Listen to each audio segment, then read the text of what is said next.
Hi, my name's Samira, and I'm going to talk about healing, what it is, what it's not, how to do it if you want to do some more of it, the fact that you probably are already doing it and you don't even realize. Um, Healing effectively is just meeting someone, meeting someone without all the projections, without trying to fix them, without trying to do anything, but just simply saying, I'm here, I'm present. That's what allows this love to come through. And healing is simply the sharing and expressing of true unconditional love, that beautiful energy form that we all know when we really just allow that to come through us. And you've probably done it a number of times. Someone's crying or sad and you can't fix them, but you just put your hand on their shoulder to just give them that support at that moment. That is you offering healing, or holding a baby and just at that moment just dropping into that beautiful sacred space with them. That's healing. It's not complicated. It doesn't have to be through touch. You can offer healing through words, even healing through the way that you walk. Healing is just effectively allowing this energy of love to come through you. But that's not often how people see healing. They see it as something special, or a special gift, or something that only some people can do, the special shaman in the village, or the gifted ones. So I just want to break that down because it's not true. And I first learnt this when I was 9. My mum had ovarian cysts, and she went to doctors and she was going down the conventional route, and they kept on sort of fixing her and she kept on getting ill again. And one day she's in a jewelry shop with her friend, and her friend said, tell the jewelry seller about your issues. And I was like, what are you talking about? I'm not going to go and tell a jewelry seller that I've got stuff going on with my ovaries and stuff. She said, no, tell him, he's a healer. And Mum did, and he took her to a back room in the jewelry shop. He just did some very gentle hands-on work. She came back for a couple of sessions.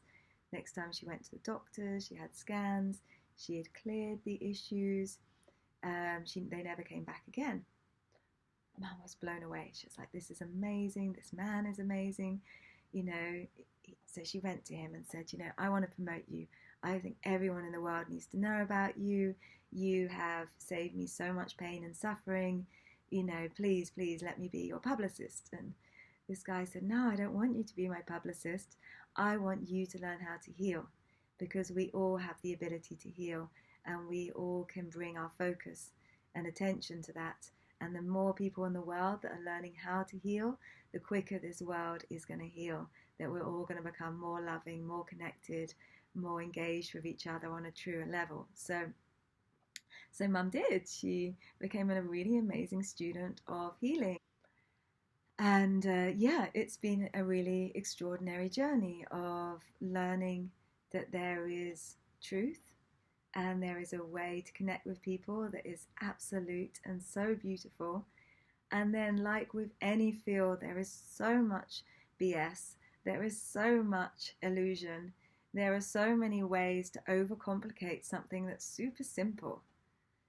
So I wanted to share a little bit about what healing is, so you can just feel confident in yourself to start exploring who you are as a healer and how to do something, because you don't need expensive courses and you don't need to be some special skilled person. Okay, we all equally have divinity in us. We're all designed to share this divine nature of who we are. That's just, to me, logical. So obviously the more we do this, it's like working a muscle. The more we become used to this, the more it becomes part of our lives, the more it becomes part of our expression. It's like you open up from a very thin channel of like, okay, I'm just going to let this little bit of healing energy through and get out the way for that little bit, to becoming this flood where you're like this channel where just love is coming through you continuously, and every single person you meet, you can offer this love to. So, it's a process, it's a journey like anything else of learning to get out the way to be truly who you are. So how do we do this? And how do we start?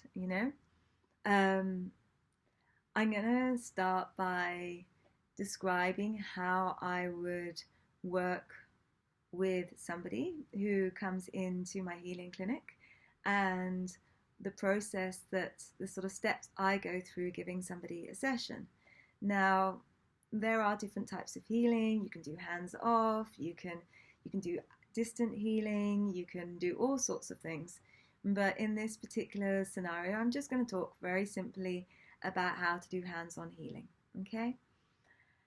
So hands-on healing, the person can be dressed, should be dressed normally, and you can cover them in blankets, make them super comfortable, get them lying down. But if they're on a sofa or something, you can support them there. You don't have to have firm rules on this. And all you're going to do is gently place your hands on them. Obviously, not anywhere that's sexual or uncomfortable for them, but just very gently. And you're really going to focus on this palm area, and just putting your palm area maybe just on the chest plate here, which is our sort of heart center, or maybe on the just between the ribs in that sort of soft spot, which we'd call the solar plexus, or on a knee or a shoulder, on the hairline here that connects into your pineal gland. So you don't need the knowledge at the moment of where it connects into. You're just simply placing two hands onto the body, and then you're just allowing yourself to just drop. And when I say just drop, I mean just drop that tension. You don't have to try, you don't have to visualize light. In fact, don't do any of that stuff. Don't try and be a healer. Because if you do, you're going to block the energy, okay? You naturally are designed to connect with this person. The more you get in your head of like, I'm trying to visualize, or I'm trying to do this or that, the more you're actually going to bastardize the process. So you're going to put your hands on, honoring that the person is all they need to be, that you're just there, and you're just going to feel. And it's actually as simple as that. But to give a little bit more structure and support, there would be 5 things that I would say that I kind of go through when I'm doing this process. And sometimes this sort of cycles round and around, and it helps me to focus on these 5 things to help me to make sure that I'm really connected in and not just drifting off or thinking about other stuff, or not really being present with the person. So the 5 things are this. 1, connect with your own breath. Really gently through the tip of the nose, feeling that texture of that air coming in through the body, coming out again. This is the practice that I use for meditation, and it's really supportive for any time that you're wanting to just connect in with yourself. So the first thing I'm doing is I'm checking, am I connected? Let me just connect in and just see where I am. Second point, how am I holding my body? It's no good if they're all really relaxed and you're really tense, kind of contorted, trying to kind of get to an uncomfortable position. So when my hands are on, I'll make sure my shoulders are dropped, my spine is straight, and I'll make small little adjustments with my arms, my elbows, my wrists, my hips, my feet on the ground to feel really centered. Like that sort of Zen master style. Just dropping my body, so I'm carrying as little tension as possible.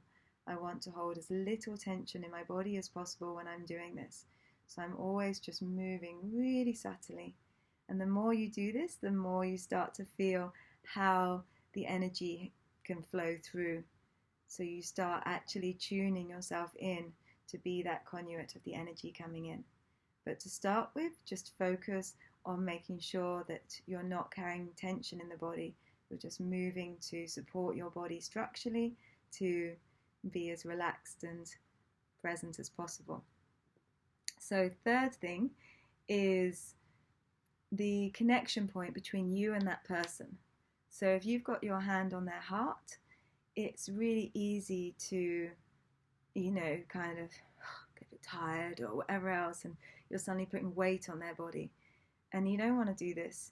You want to hold a connection that is firm and present. It's not wishy-washy, like kind of, that you're not connected. You're there, you're present. Your fingers are, I would suggest, up. And there is a full connection on all sides of that palm evenly. You're not pushing down on one side of the palm or the other side of the palm. It's just evenly spread. You're not actually pushing down and you're not lifting up. You're finding that perfect point of meeting where your bodies have met. You're solid, but you're not exerting any pressure at all. And it could be that you just move very gently your wrist or your hand. And the more that you do this, the more you'll find a deep sensitivity with where your hands are connected. So 1, your breath. 2, your own posture. 3, the connection of your hands. 4 is observing and listening to their body. You don't have an inanimate object here. You have a beautiful, living, breathing, shining, multi-dimensional being that you're here to honor. So when your hands are on, you're honoring them like they were a king or a queen. It doesn't matter who they are to you. It doesn't matter what your relationship is. Don't try and get in the way of going, oh, are they feeling this? Are they not? Just all of that out the way. You are just simply honoring them and meeting them. How does their body feel? And you can feel sometimes the subtle flows, like the tension coming up or the twisting that seems to be going on energetically. You can feel these energetic imprints and you can start to feel their body shift and move. You can feel their body change. You can feel like when the energy suddenly clicks in and it's like fiery, or it's like engaged, and you can feel what's going on. And it takes a while to tune in. To start with, you may not feel anything because we're used to ignoring these subtle flows in our body, but once you tune in more and more to these subtle flows, you start really understanding, okay, wow, that's just clicked in. And you move your hand and then you feel that bit, okay, right, now that flow between that heart and the knee, I can feel that now, it's engaged. So you are listening to them. At the end of the day, you are just in service to them at this moment, and it's really important to observe and listen to them. And then the 5th part is possibly the most important part. It's a deeper surrender to divinity. Like, I don't have any power to heal you or to heal anyone else. I simply am a vessel.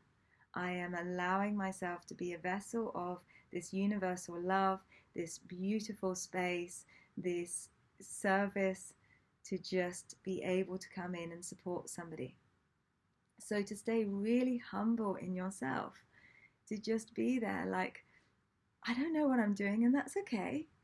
But I know in my heart I can truly give this moment to it being what it needs to be.